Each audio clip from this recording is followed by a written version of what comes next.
Formazio programaren 3. aste honetan, nahiko egutegi anitza eduki dugu.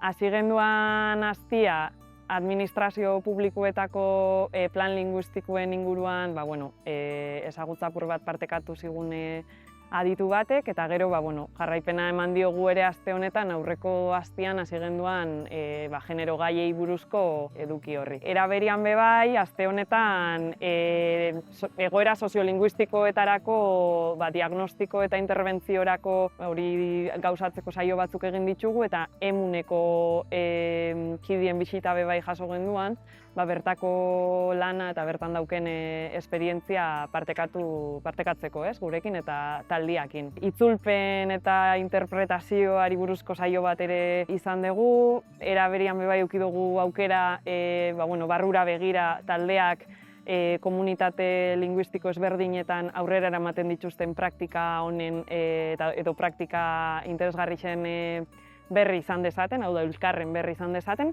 eta aste amaierarako iparraldera etorri gera, eta iparraldera etortzearen helburu nagusia izan da Ipar Euskal Herriko egoera soziolinguistikoaren berri izatea, eta horretarako gurekin buru belarren lan itzen duten plazara kolektiboko kidiekin egon gera hainbat saio egiten, adibidez Baionan izan gera.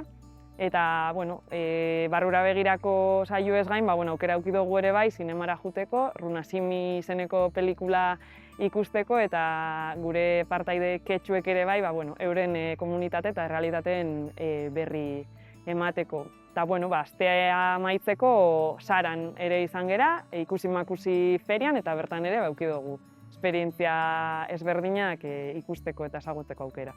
Esta semana ha sido muy dinámica, muy emotiva. Creo que es la semana que ha tenido un mayor impacto emocional en mí. Con lo que me quedo de esta semana es con la fortaleza que han tenido los vascohablantes de sostener su lengua, con el orgullo que lo llevan y con la fuerza que tienen.